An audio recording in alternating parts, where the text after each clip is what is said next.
বউ কয় কারে ভালোবাসো, আমারে না তোমার মারে। মা কয় কারে চাস, আমারে না তোর বউরে।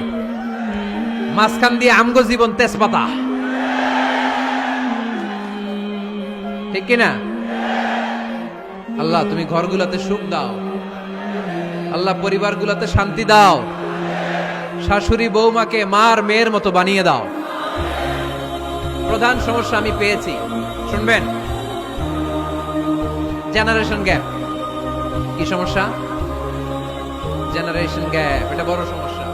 শাশুড়ি অনেক আগের আমলে, বৌমা হচ্ছে এই আমলে। জেনারেশনে গ্যাপ আছে না নাই? শাশুড়ির চিন্তা একরকম, বৌমার চিন্তা আরেক রকম, তাই না? বাঁচার উপায় একটা, মিউচুয়াল আন্ডারস্ট্যান্ডিং। কেউ কারো উপর খবরদারিত্ব করতে চাইবেন না। শাশুড়ি চায় আমার কথা মতো চলবে বাড়ি, বৌমা কয় আমি আইছি আমার উপরে কথা নাই। দ্বন্দ্ব আছে না নাই? না। পারাডগারের শাশুড়ি আম্মারা মেহেরবানি করে বৌদের উপর অত্যাচার করবেন না। বৌরা আপনার মেয়ের মতো। অনেক মা, এই মজার কথা শোনো, মজার কথা, এদিকে থাকো। অনেক মা ছেলের প্রশ্ন করে, আমি তোরে এত কষ্ট করে লালন পালন করলাম, আর বিয়ে করার পরে বউ তোর আপন হয়ে গেল। এরকম একটা কমন প্রশ্ন আছে না নাই? এক চালাক ছেলে মারে উত্তর দিছে, মা তুমি মা ডাক শোনার জন্য জীবনে কি কষ্টটাই না করছো।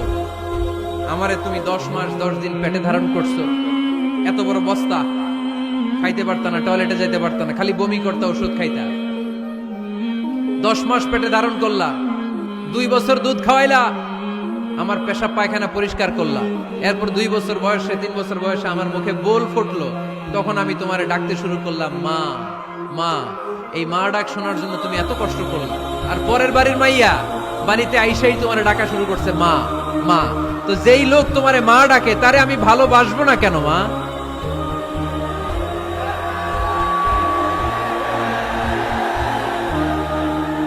ঠিক কিনা? আমার মুখের মা ডাক শোনার জন্য তুমি এত কষ্ট করলা, কি কষ্ট। আর পরের বাড়ির চিনি না জানি না এক মেয়ে এসেই তোমার ডাকা শুরু করছে মা মা। তো যে আমার মারে মা ডাকে, তার স্থান তো আমার হৃদয়ে, ঠিক কিনা? প্রথমে শাশুড়ি আম্মারা শোনেন, মহিলা প্যান্ডেলের শাশুড়িরা, ছেলের বউয়ের উপর রাগ করেন না। আপনার অনেক অভিজ্ঞতা আছে, বৌমার কোনো অভিজ্ঞতা আছে? নতুন এক্সপেরিয়েন্স নাই। বৌমাকে একটু সময় দেন, একটু গুছায় নিতে দেন, পারবে। রান্না ভালো হয় না, পারবে। ঘুম থেকে দেরিতে ওঠে, উঠবে আস্তে আস্তে। আপনাদের সাথে মানায় চলতে পারে না, পারবে, সব পারবে। আপনিও একদিন পারতেন না। আপনি যখন প্রথম বৌমা হয়ে গেছিলেন, ওই কথাগুলো খেয়াল করেন, আপনার দিনগুলো তখন কেমন কেটেছিল। এজন্য পাড়াডগাইয়ের শাশুড়ি আম্মারা, বউদের উপর জুলুম করেন না, অত্যাচার করবেন না। অনেক শাশুড়ি আছে, পান থেকে চুন খসলে বদদোয়া দেয় বৌমারে, আছে না নাই? কিন্তু এটা কল্পনা করে না যে এটা আমার নিজের পেটে ধরা ছেলের বউ। এই মেয়ের বদদোয়া দিলে তো আমার ছেলের পরিবারের ক্ষতি, আমার নাতি নাতনিদের ক্ষতি। এই কমন যোগ বিয়োগটা বুঝে না। কষ্ট দিবেন না বৌমাকে, খেয়াল রাখবেন। আপনি যদি আপনার বৌমাকে কষ্ট দেন, আপনি যদি আপনার বৌমাকে কষ্ট দেন, আপনার নিজের মেয়েটাও বৌমা হয়ে আরেক বাড়িতে যাবে, সেও সেই একই কষ্টগুলো পাবে। এগুলো যখন আপনারে শোনাবে, তখন আপনি শান্তিতে থাকতে পারবেন না। চিল্লায় বলেন ঠিক কিনা? পারবেন না আপনি শান্তিতে থাকতে। নিজের মেয়ে সকাল 11টায় ওঠে, ওইটার দোষ নাই, বৌমা কেন উঠলো না, ঝামেলা আছে না নাই? এটা করবেন না। এবার বৌমারা, এই যুগের মেয়েরা, পাড়াডগারের বৌমারা যারা আছেন, বউ, আহা, খবরদার শাশুড়ির সাথে বেয়াদবি করেন না, বেয়াদবি করবেন না। শাশুড়ি আপনার মায়ের মতো। কিসের মতো? আপনি আপনার বাড়ি ছেড়ে নতুন বাড়িতে আসছেন, এটাই আপনার বাড়ি। বৌমারা খেয়াল করে শোনেন, আপনার মা ছেড়ে আপনি আসছেন, এই মহিলাই আপনার মা। বাবা ছেড়ে দিয়ে আসছেন, এই শ্বশুরই আপনার বাবা। আজকে আপনার শাশুড়ির সাথে আপনি যা যা করবেন, আপনার শেষ বয়সে আপনার নিজের ছেলেটারে যখন বিয়ে দিবেন, আপনার ছেলের বৌমাও আপনার সাথে তা তাই করবে। টিট ফর ট্যাট, ইট্টি মারলে পাটকেলটি খেতে হয়, ঠিক কিনা? আজকে আপনার শাশুড়ি আম্মার সাথে যে আচরণ করবেন, আপনি যখন বয়স্ক হবেন, আপনার ছেলের বউ এসে আপনার সাথে ওই আচরণই করবে। জমা থাকবে ওইটা, কারণ প্রকৃতির একটা মাইর আছে, ওইটা আসল মাইর। The nature has its own return. প্রকৃতির খেলা বড় খেলা, একদিন আপনার বৌমা এটা আপনারে ফেরত দিবে সুদে আসলে, ঠিক কিনা? এজন্য খবরদার, খবরদার। শাশুড়ির দোয়া নেন, পাশে আম্মা নাই, এটা আপনার আম্মা। বৌমারা কি করে আপনারা শাশুড়িদের মন জয় করবেন, আমি খুব সহজে আপনাদেরকে শিখাই দিচ্ছি, আপনারা খেয়াল করে শুনেন। শাশুড়িরা আসলে বেশি কিছু চায় না, আগের কালের নারী তো একটু আনুগত্য চায়, একটু আম্মা আম্মা শুনতে চায়। কি শুনতে চায়? আম্মা আম্মা। অল্প কয়েকটা কাজ করার মধ্য দিয়ে আপনি আপনার শাশুড়ির মন জয় করতে পারেন। কি করবেন? শাশুড়ির মাথার চুল আঁচড়ে দিবেন। কি করবেন? আহার, এগুলো এখন নাই। ওই চুল আশ্রয় দিমু, তোমার বউরে বলো চুল আশ্রয় দিতে।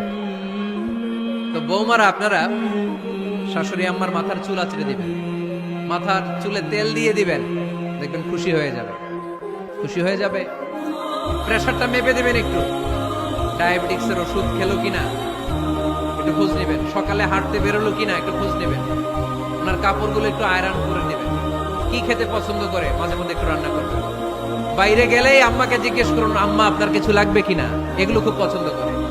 আর বয়স্ক নারীরা, ওনারা ওয়াজ মাহফিল বা ইউটিউবে বক্তাদের আলোচনা শুনতে খুব পছন্দ করে, ঠিক কিনা?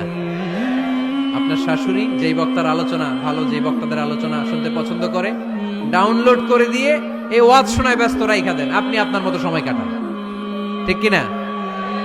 সহজ সহজ। আরেকটা টিপস, শাশুড়ি আম্মারা নবীদের কাহিনী শুনতে খুব পছন্দ করে, বয়স্ক নারীরা, ঠিক কিনা? নবীদের কাহিনী সম্বলিত বই কিনে দিন, মাঝে মাঝে নিজে এগুলো পড়ে শোনান, নিজেই পড়ে শোনান। মাঝে মাঝে অতীতের কথা জিজ্ঞেস করুন।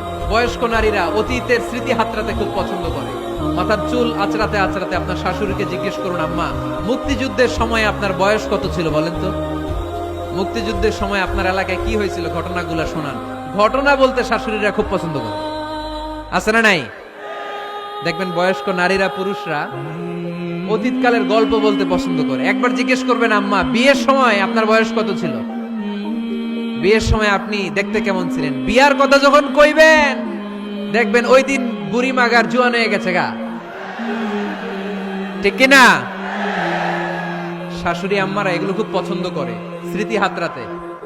তখন বলবে যে, মা বিয়ের সময় আমার বয়স ছিল মাত্র 12, তোমাদের তো এই সময় দেরি করে বিয়ে হয়, আমাদের বিয়ে হতো অনেক আগে, আমার মাথায় অনেক চুল ছিল, এখন আর নাই, আমি আমার গ্রামে সবচেয়ে সুন্দরী মেয়ে ছিলাম। এগুলো শোনাবে আপনারা। এইভাবে নানাভাবে আপনি চাইলেই আপনার শাশুড়ি আম্মার মন জয় করতে পারেন। এভাবে আস্তে আস্তে যদি আপনার শাশুড়ি আম্মার হৃদয়ে আপনি জায়গা করে নিতে পারেন, দেখবেন আপনার শাশুড়ি আপনারে ছাড়া কিছুই বোঝে না। আওয়াজ করে বলতে হবে, ঠিক কিনা? তাহলে 9 নাম্বার যে টিপসটা বললাম, সবাই সবাইকে রেসপেক্ট করব, কেউ কারো দোষ খুঁজবো না। শাশুড়ি বৌমাকে নিজের মেয়ের মতো ভাববো, বৌমারা শাশুড়িকে নিজের মায়ের মতো ভাববে, ঠিক কিনা?